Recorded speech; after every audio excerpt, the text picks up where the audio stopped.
Um, Alan, before the meeting started, there was a couple of topics that he wanted me to touch on. One was our crime trends, and the other is the technology that we're using in our police and the fire departments. And I have some notes with me, and those are some of the things that I brought with me. And I also have two of my operational experts to fill in when needed.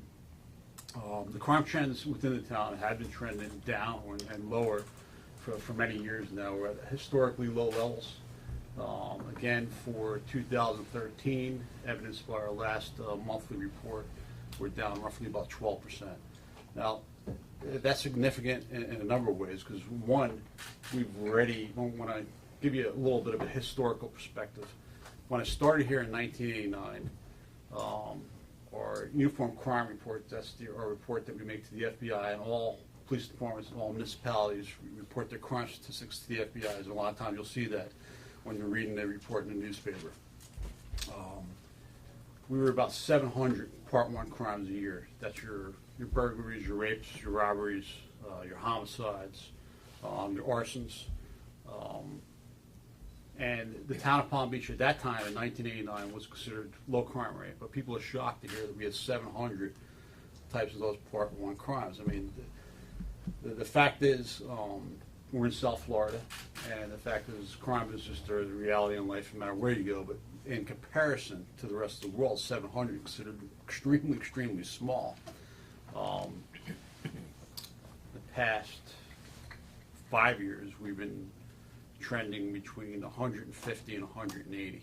Mm-hmm. So we were already low crime back 25 years ago. Compare that to now, and even though we were low last year, I don't remember, I want to say off the top of my head, about 165 or so Part 1 crimes. We're trending 12% lower than that as well.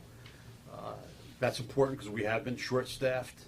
We did supplant some of our efforts through technology, which I'm going to touch on real briefly here in a second. Nationally and in Palm Beach County, the Uniform Crime Report, that's our every crime that's committed, how many of these cases get cleared by arrest. So in Palm Beach County, for every 10 cases that get committed, for every 10 crimes that get committed, roughly 80% of those people will get away. That means 1 out of 5 will get apprehended for that particular crime. In the town of Palm Beach, we are averaging more than double that. We're in the low 40s in clearance, so 4 to 10 times you commit a crime here, then the town of Palm Beach, you're going to get caught. So what we try to do is we try to focus all our efforts on preventing crime and sending a message, and we're extremely successful at that. I don't know if any police department maybe is as successful as we are, and that is we enforce the small crimes, and what we're doing is sending a message. We make people are also surprised to hear that we make over 2,000 arrests here a year. Now, most of that's for petty type of crimes. And Mr. Diamond being from New York, we've been doing a broken windows type of theory of policing since I started here. We continue to do that, and that's why we're successful. That is, if you take care of the small crimes, the larger problems take care of themselves. So the same guy that's driving around with a small amount of drugs in his vehicle, or driving around with a suspended license, sometimes is also the same person who's got the history of theft, has got history of robbery, the history of burglary, got history of violent crimes. We're sending a message to our contacts with him that this is not a place you want to come and mess around. So for that reason, our crime rates are low, and for those reasons, our clearance rate is very high. We make a lot of contacts with those that we consider to be out of place or contacts with criminal element. We pride ourselves in being professional in those contacts, regardless of who that person is. We will treat the person with respect, unless it warrants other treatment. Or other areas of productivity that we measure, despite our staffing shortages, are up, particularly on the arrest side. We're about 39–40% increase in activity. We're actively recruiting right now. As of today, we have made offers to fill all the positions in both the police and the fire departments. So should all the background investigations work out, both departments should be full staffed to what our budgetary staffing levels allow. I do not expect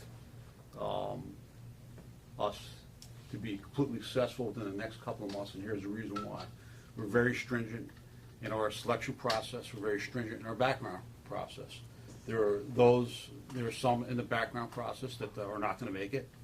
There are some that are going to make our background process that are not going to make it through our field training program. That's training with senior officers over a period of anywhere from 13 to 16 weeks. There are those that are going to make it through the training program that aren't going to make the probationary period. So there's several levels of checks that we make along the way. While we're doing the interviews, and I've done a lot of interviews over the past 4 months with both these gentlemen that are in the room right now, but we're really looking for what's in here. On the fire side of the public safety equation, we purposely only advertised last time for a week's period of time.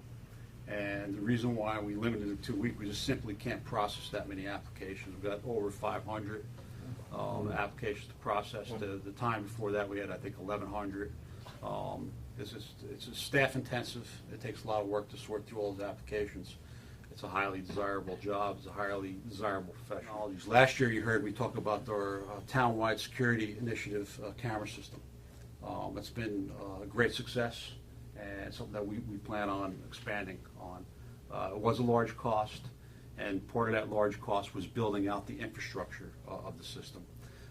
It's basically, to put it in layman's terms, the infrastructure cost was building out a network similar to like a cell town network, where it's wireless and they send the information off the towers. So we had that grid set up within towns. Now it's just setting up cameras throughout town. Now we already have cameras throughout the town, security cameras. So should we have a crime, we at least have some information to go on.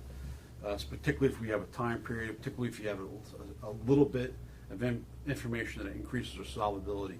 That little bit of information may be a blue Chevy or Hispanic male, so we can go back through all the footage and look through that. Now we plan on expanding the network, and as part of that expansion, we're planning to put the information out, because we're ready now for a public-private type of partnership. A telemedicine project is something that we're working on. You might have heard me mention it last year, and essentially what that is communicating with the emergency room at the hospital from our fire rescue vehicles. Our paramedics will be able to communicate through a iPad type of device. What we did is we looked at some technology, some software called the Priority Dispatch. We applied for a grant, which we received from 9/11 funds in Palm Beach County. And the Priority Dispatch is a set of algorithms that are set up by medical doctors, and it prompts the dispatcher to ask the right questions from the beginning. And they have a script to go on. If they ask the right questions from the beginning, we can ascertain the right information, and based upon the right information, we can send the appropriate response, the appropriate resources, not unnecessary resources. And you know what it is? I think nothing's weird to me anymore. I'm so I'm so desensitized that just nothing's odd to me anymore.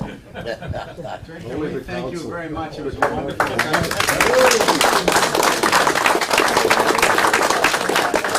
Thank you all for coming. I think if you have a question or two, maybe we'll